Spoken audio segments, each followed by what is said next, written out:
Hey guys, just some dude here. Today we're going to go over the question mark kick. And before we get too far into this, I want to know that I have never heard the term question mark kick before. Someone on YouTube here said, hey Nick, you should do a question mark kick tutorial. And I'm like, oh, I can totally do that, because I was thinking, boom, it's a hook heel. Don't worry, that one's in the works too. But to me, I never learned it called a question mark kick. To me, the technique that I see as a question mark kick, specifically in MMA, because that's where it's more predominantly used, to me it's always been two techniques or the explanation of a concept. So let's say you are traditionally a JKD guy, Jeet Kune Do.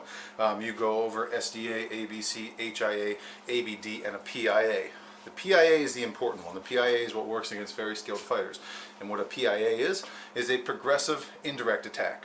So, a little bit of expanding on this, what a progressive indirect attack is: an attack based on second intentions, something more used as a feint.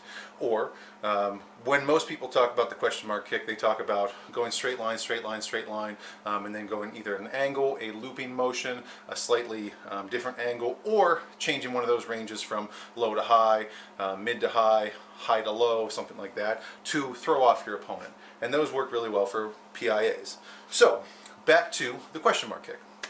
So I have Bob right here, and I'm going to throw a question mark kick, then we're going to dissect it a little bit. I'll do one right hand stance, one left hand stance, then we'll talk about it, specifically the ways to set it up for just practice, then specifically the ways to use it. Alright, so let's get started.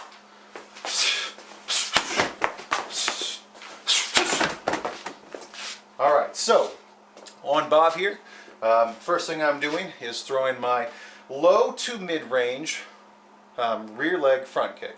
You can throw this either in a push kick variation or a rear leg snap kick variation. With your foot coming up like this, whenever I throw it, it's more of a rear leg snap kick, up like this to build the centrifugal force to get my leg down to swing around. Alright, so dealing with it in the way that I teach it and use it, a progressive indirect attack.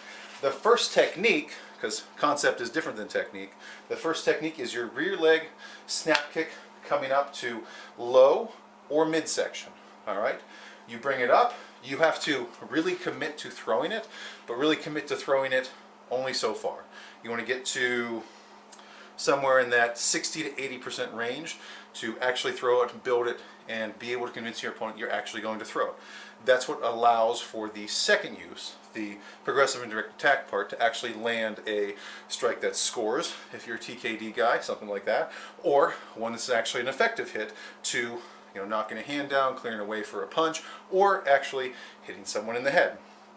Alright, so, talking about the centrifugal force. So I throw my first kick here, bring it down. So this is where that slight chamber thing comes in.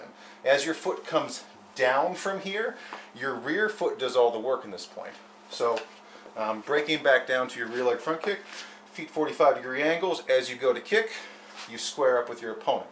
Okay, so both my feet are forward on the balls of my feet. I launch my rear leg front kick out here like this. As it comes down, I'm then turning this foot here. What turning my foot around, I'll do it from this stance so you can talk, so you can hear me and see me.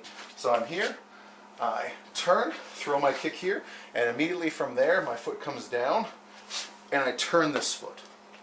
By turning my post foot here, I'm adjusting my legs, so I'm not just using the flexibility of one of my legs, which a lot of people have flexibility issues actually reaching the head, which can be done better with counterbalance, a little bit of flexibility training. But adjusting this leg here, really turning it, uses both of the flexibility of your legs. It opens up your groin area and allows you to get that knee up higher to then throw the actual hook kick angle or the round kick angle with force. So as your leg comes down, with my hands here, so this is my kick that's throwing, as your kick comes up and down, as it comes down, that's the chamber for the loop around. Alright, so here on this, I will go here, down, and at that point I turn and I extend my leg. So, up, back down, alright? And the more you commit to the first kick, the more powerful the second kick will be, along with the higher chance of landing for your opponent. So a little bit slower kicks on Bob, focusing on that rear leg, that post foot acceleration, opening up that groin, and the centrifugal force of your leg coming around to actually strike. Whether it's a mid-foot strike or a bottom of the shin strike. Either way, it's a very effective kick. So I'm going to just throw a few here, and then we're going to take a break, talk about PIA just a little bit more, other effective ways to throw this kick.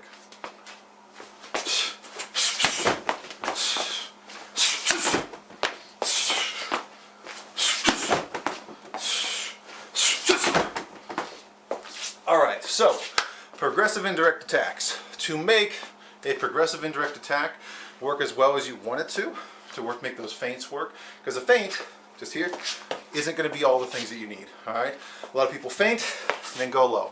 Now that is a progressive indirect attack. It's not the best though. A progressive indirect attack is a series, so it can be explained as an ABC, attack by combination, an ABD if you're getting your opponent to do something. It's really about how you use, justify the concepts, and then how they in turn really end up working for you. So specifically this kick, our question mark kick, we're talking about this.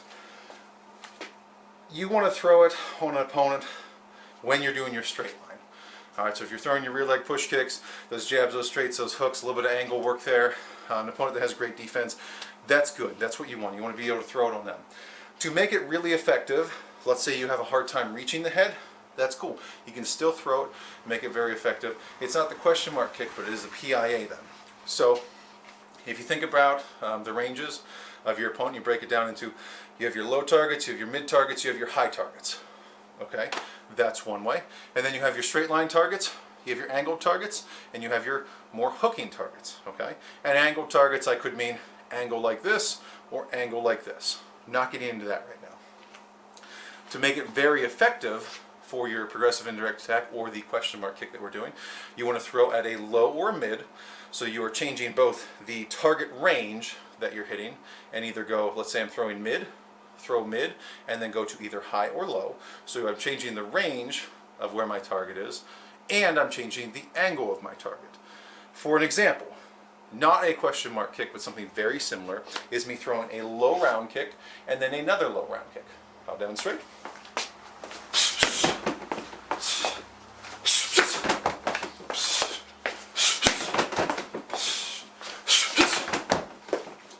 So when you throw your low round kick, it is effective, but you're not really committing as far as you should. It's one that can easily be sought out. You're not building as much force because you have to turn your leg already to commit to the first one. So you're losing some striking power for the second one. Also beneficial is, notice the angle of my strike. It's low and I'm changing to the height, so that's one. I'm changing one dimension there. The second thing with that specific kick, I'm not changing. I'm coming in at a looping motion, again at a looping motion up high. So I'm only changing 1 degree there, so it's not going to be as effective. Still works really well, still can catch opponents with it. But when you do the question mark kick, or a rear leg front kick into a round kick, you are changing 2 dimensions. And that's what I find most effective with a progressive indirect attack, is to change those. So I'm not only changing my low, mid, high, but I'm changing my straight line to either an angled or a looping motion. Therefore, making it a much more successful or a higher chance attack. Guys, I hope you like this. If you want to see more tutorials like this, that's great. If you want to see me break down the SDAs, ABCs, HIAs, ABDs, and PIAs, I can do that too. We can do straight blast, we can do a bunch of JKD stuff, we can do a screaming stuff. Let me know. Hope you like the video. Thanks for watching. Please subscribe.